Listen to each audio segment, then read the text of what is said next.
छापेमारी की है। छापेमारी में अलग अलग जगहों से कैश बरामद हुआ है। ये 3 होर्डिंग कारोबारी, जिन होर्डिंग का इस्तेमाल प्रचार के लिए किया जाता है, उन कारोबारियों के जगहों पर ये छापेमारी हुई है। 1 करोड़ रुपए कैश बरामद यहां पर हुआ है। इनकम टैक्स विभाग की रेड, 3 होर्डिंग कारोबारियों के दफ्तर पर रेड पड़ी है। छापेमारी में अलग अलग जगहों से कैश बरामद हुआ है।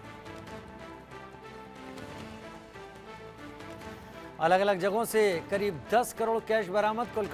कोलकाता में होर्डिंग कारोबारी के ठिकानों पर यह रेड पड़ी है। 5वां चरण 20 मई को वोटिंग से पहले आज ये छापेमारी की गई है।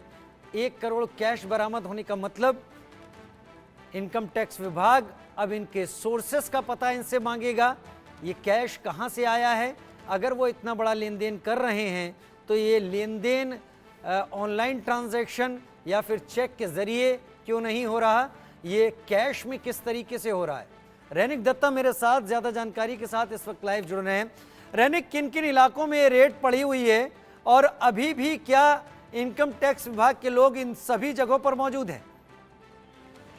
एकदम देखिए, सुबह 6 बजे से इनकम टैक्स डिपार्टमेंट का रेड चल रहा है। कोलकाता का 10 जगह में ये छापामारी चल रहा है। जैसे कि इनकम टैक्स डिपार्टमेंट की तरफ से कहा जा रहा है कि ये जो छापामारी 3 होर्डिंग कंपनी का मालिक और मालिक के घर, मालिक के ऑफिस, इस जगह में छापामारी किया जा रहा है। तीनों जो मालिक है वो विज्ञापन संस्था के मालिक है ये तीनों, और कोलकाता का नॉर्थ कोलकाता में 3 जगह में और साथ साथ ही साउथ कलकत्ता का 7 जगह में, कुल मिलाकर कोलकाता का 10 जगह में छापामारी चल रहा है। और अभी तक एस्प्लेनेड का एक ऑफिस के अंदर से 50 लाख रुपया कैश और कोलकाता का एक घर के अंदर से 50 लाख के ऊपर कैश बरामद किया गया है, ऐसा इनकम टैक्स डिपार्टमेंट की तरफ से कहा जा रहा है। उसके साथ साथ ही बहुत सारे डॉक्यूमेंट्स भी अभी तक इनकम टैक्स डिपार्टमेंट की तरफ से बरामद किया गया है, ऐसा आईटी डिपार्टमेंट की तरफ से इंफॉर्मेशन मिल रहा है। दूसरी तरफ आईटी डिपार्टमेंट की तरफ से ये भी कहा जा रहा है कि 10 जगह का छापामारी आज सुबह से ही चल रहा है और अभी भी ये जो रेड का सिलसिला, ये रेड कंटिन्यू हो रहा है। और आईटी डिपार्टमेंट की तरफ से ये भी देखा जा रहा है कि ये जो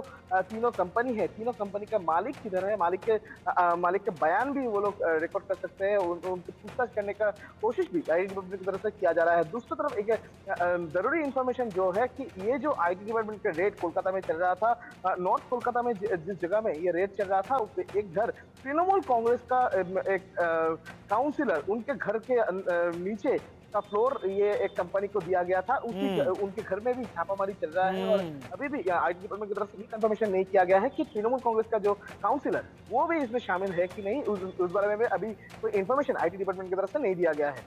बहुत शुक्रिया रैनिक इस जानकारी के साथ हमारे साथ लाइव जुड़ने के लिए।